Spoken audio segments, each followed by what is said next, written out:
नमस्कार, स्वागत है। आज हम बात करेंगे शरद पूर्णिमा की कथा की। जी हाँ, आश्विन शुक्ल पूर्णिमा को ही शरद पूर्णिमा के नाम से जाना जाता है। चलिए प्रारंभ करते हैं। सर्वप्रथम पूर्णिमा के महत्व को समझते हैं। पुराणों के अनुसार देवी लक्ष्मी शरद पूर्णिमा के दिन ही समुद्र मंथन से उत्पन्न हुई थी।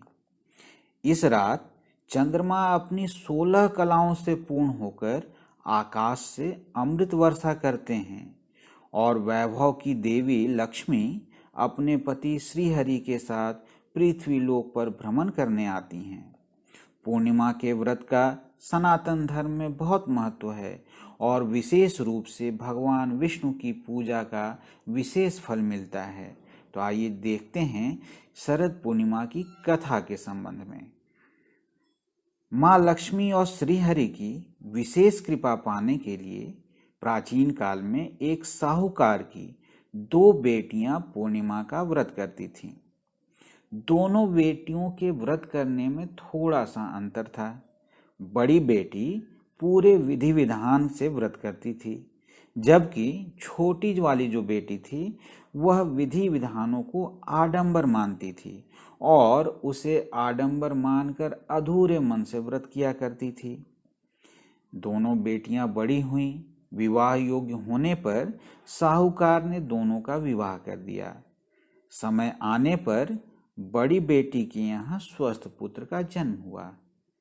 छोटी बेटी के यहाँ भी संतान पैदा हुआ, लेकिन वह पैदा होते ही मर जाने लगा। तो इस तरह से जो 2-3 बार ऐसी घटनाएं हुई, तब छोटी बेटी ने पंडित को बुलाकर दिखाया और अपनी समस्या बताई। पूछा कि इसका उपाय क्या है, धार्मिक रूप से मैं क्या कर सकती हूँ। ब्राह्मण का कारण बताना होता है कि पूर्णिमा का जो आप अधूरा व्रत करती हैं, अधूरे मन से जो व्रत करती हैं, उसी कारण से वह फल आपको प्राप्त नहीं होता और उसी कारण से ये जो संतान उत्पन्न हो रहे हैं और उत्पन्न होते के साथ ही वो मर जा रहे हैं। तब छोटी बेटी निश्चय करती है कि वह पूरे विधि विधान से पूर्णिमा के व्रत को करेगी, भगवान श्री हरि विष्णु का ध्यान करेगी और इसी क्रम में वह पुनः गर्भवती हो जाती है और पूर्णिमा से आने से पहले ही वो एक बेटे का जन्म होता है। लेकिन पहले की तरह जन्म लेते ही तुरंत ही मृत्यु। अब वह अपने बेटे के शव को पीढ़ा पर रखकर कपड़े से ढक देती है और उसी समय उसकी बड़ी बहन उसके घर आती है।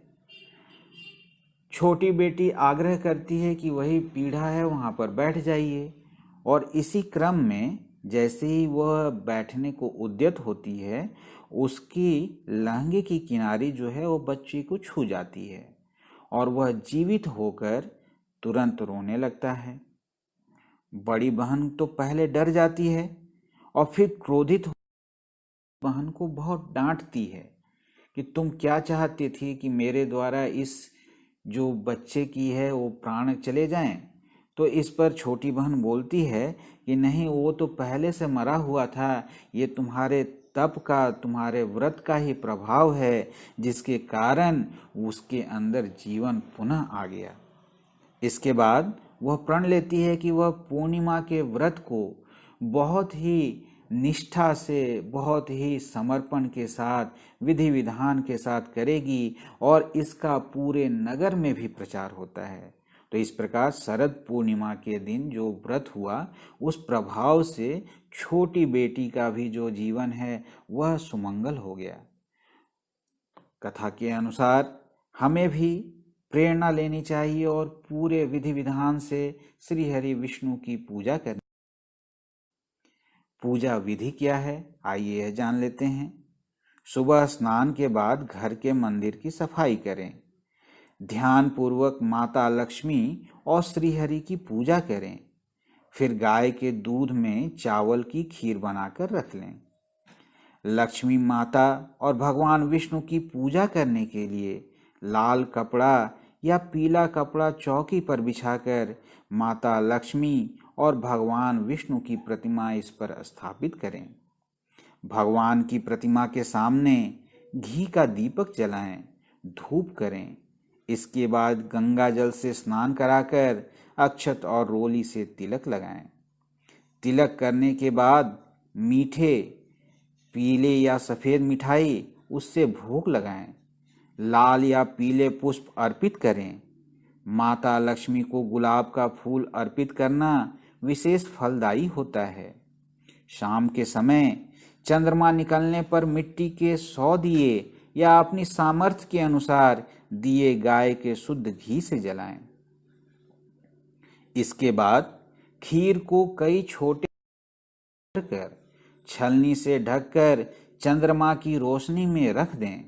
ऐसी मान्यता है कि इस दिन रात्रि में चंद्रमा से अमृत वर्षा होती है, तो यह प्रसाद जो है पूरी रात चंद्रमा की रोशनी में रखा जाता है।